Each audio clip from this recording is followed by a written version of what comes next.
Welcome back to the Food for the Faithful channel on this April the 19th with your host, this very reluctant prophet. Today I'm going to use two children's fables to illustrate a point, since it is quite telling. So much wisdom needed to address adult issues are to be found in them. But first, allow me to read an article from the Toronto Sun on trolls. From the Toronto Sun in an article by Warren Kinsella entitled, "Time for Canadians to Put Justin Trudeau on Permanent Vacation," published April the 18th, 2023. As Andrew Coyne memorably said, "They're just trolling us now." The Trudeau Liberals, that is. Trolling, generally, is an internet slang for a person who intentionally tries to instigate conflict, hostility, or arguments with someone else. In this case, specifically, is Justin Trudeau signaling, once and for all, beyond any reason of doubt, that he doesn't give a rat's ass what you, his employers, think. That's the bad news. The good news, and Lord knows we could use some, as you will shortly see, is that the CBC still knows how to publish stories that are highly, highly damaging to Justin Trudeau. Just a day after Elon Musk's Twitter labeled the Canadian Broadcasting Corporation government-funded media, thereby implying that the CBC is effectively on Trudeau's political payroll, the Mother Corp struck back. First thing Tuesday morning, CBC's French language news team broke a pretty big story. Trudeau and his family spent the Christmas holidays at something called Prospect, an uber-rich seaside estate owned by the Green family in Jamaica, who CBC reported had previously made a huge donation to the Trudeau Foundation, which, as we all know, is now at the epicenter of the metastasizing Chinese election and influence peddling scandal. Well done, CBC. Take note, Elon Musk.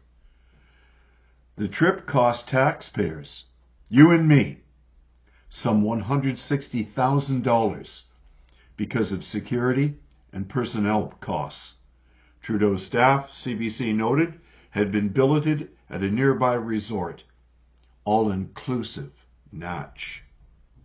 Trudeau's fart catchers will claim, and have, that the trip was cleared by the ethics commissioner, said office now being led by the sister-in-law of one of Trudeau's cabinet ministers, who also happens to be one of his best friends. But nobody outside of Ottawa cares what the ethics commissioner says anymore. From Whitehorse to Windsor, regular Canadians don't need an ethics commissioner to tell them what is right and what is wrong. Morally wrong, ethically wrong.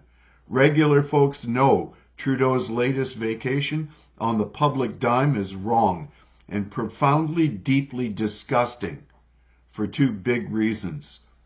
One, it's Trudeau, a multi-millionaire, remember, spending other people's money recklessly, at a time when the vast majority of them can't afford a trip to the grocery store, let alone an exclusive retreat in Jamaica. Two, it's wrong because it shows the Liberal Prime Minister's utter disregard for the seriousness of the Chinese election and influence peddling scandal, when the foundation that bears his family's name has been used as a vehicle by Chinese agents to influence Trudeau. Is it wise to spend the holidays at the Caribbean mansion of a known Trudeau Foundation donor? Said another, I can't explain why he provides the opposition with ammunition and feeds them these kind of attacks. I can tell you why, and it's the bad news, mentioned right off the top. It's this: Justin Trudeau just doesn't care.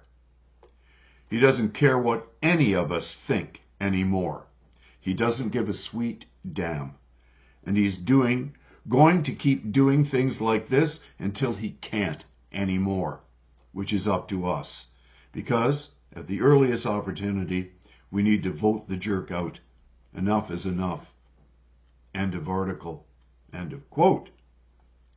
Graft, nepotism, lobbying, favouritism, venality, greed, faux virtue signaling, lies, dissembling, broken promises, failed policies based on pipe dreams, cover-ups, projecting blame, narcissism, blindness to failings, refusal to be held accountable, incompetence, lack of qualifications are all characteristics indicative of champagne socialists who are driven by the unrelenting false belief that life is a zero-sum game. So they just gotta get their own share of the pie and then some. Why? This species of human being doesn't produce anything themselves. They are a parasitic class of succubuses who feed off those of us who actually produce. They feed like leeches until they've sucked the last drop of blood out of their host to support their entitled privilege, until even the host dies, leaving them to devour one another.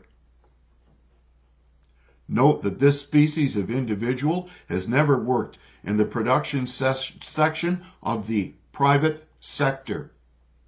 If they have any professional expertise, it is invariably in an area which feeds off the private sector where the actual production of energy, goods, and services occur. Most often, they are investment bankers and lawyers whose careers are based upon manipulating others to their advantage. The most ingenious method for political destruction ever developed is revealed by examining how many means by which Marxist dialectical materialist theory has worked its hideous way into central planning policies aimed at controlling resources and the means of production. Things which investment bankers and lawyers have no first-hand knowledge of, yet nevertheless insist on controlling. And always they adhere to their belief that life is a zero-sum game, where they ensure their control over what they haven't made themselves. There are so many metaphors from fairy tales which can provide us some insight as to the nature of their scheming. I am fond of the Norwegian myth about trolls, given that the first article was written about trolling. So I'll read a poem. Trolls call me, moon of dwelling Rugnir, giant's well-sucker, storm sun's bale, Cirrus's friendly companion, guardian of corpse fjord, swallower of heaven wheel, and what is a troll other than that? No matter the type of troll, they all have some characteristics in common. Aside from being unfriendly, they're also generally depicted as stupid and dangerous. They may set clever riddles, but they're usually easy enough for humans to overcome. So how to get the better of trolls? One tale tells of Askeladden, the youngest son of a farmer who needed wood from the forest to pay off his debts. When his first two sons went into the forest, they returned empty-handed, having been scared away by the troll. Askeladden went into the forest with a piece of cheese to keep him from starving. When he encountered the angry troll, Askeladden pulled out the cheese and, pretending it was a rock, squeezed it until the whey came out.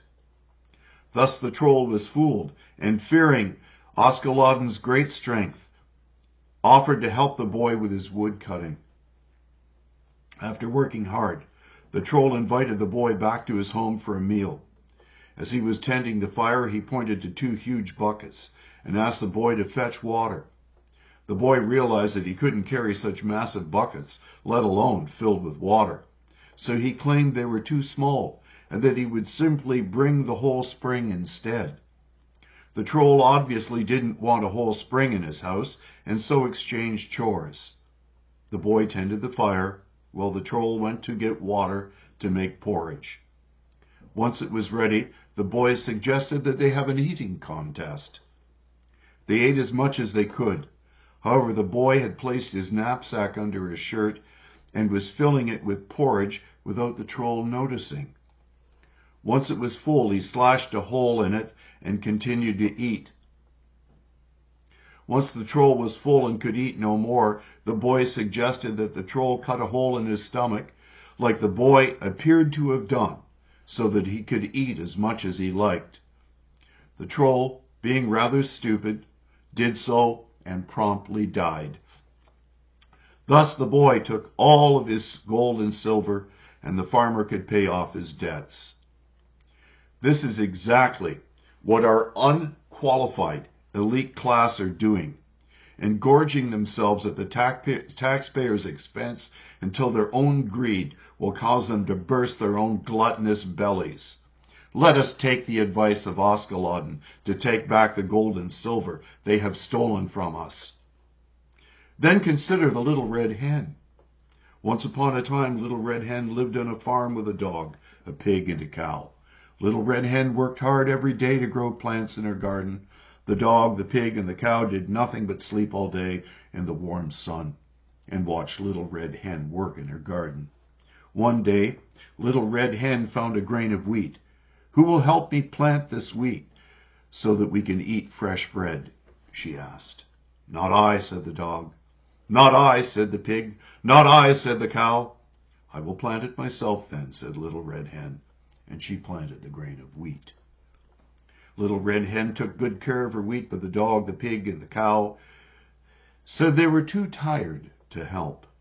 By the end of the summer, the wheat grew very tall. It was time to cut the wheat and take it to the mill. "Who will help me cut the wheat and take it to the mill so that we can have fresh bread?" "Not I," said the dog. "Not I," said the pig. "Not I," said the cow. "Well then, I will take it to the mill myself," said little red hen, and she cut the wheat and set off for the mill. After the miller made wheat into soft flour, she came back to the farm and asked, "Who will help me bake the bread?" "Not I," said the dog. "Not I," said the pig. "Not I," said the cow. "Well then, I will bake the bread myself." And she did just that. She mixed the flour with salt and yeast to make the dough, and after the dough rose, she put it into the oven to bake. When the bread was done, she asked, "Who will help me eat the bread?"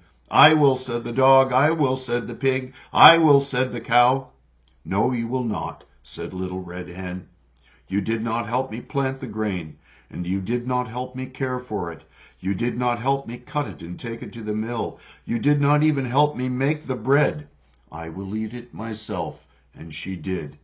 Isn't it remarkable that all the wisdom required to deal with this entitled class of oligarchs is to be found in children's fairy tales? And as Andrew Coyne stated, they are just trolling us now. So let us use Asculodden's example to deal with such trolls, and take the little red hen's advice about production.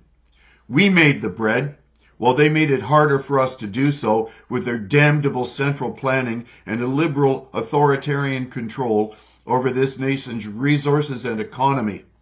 So let us eat it ourselves and leave these trolls and succubuses to be undone by their own venal stupidity. So there are some fairy tales, myths, and children's stories to entice you to think about how intelligent children are to be able to understand these metaphors, and how stupid we must be to be tolerating what's going on here in Ottawa. God bless you. These are some things to think and pray about on this April the 19th. Have a great day.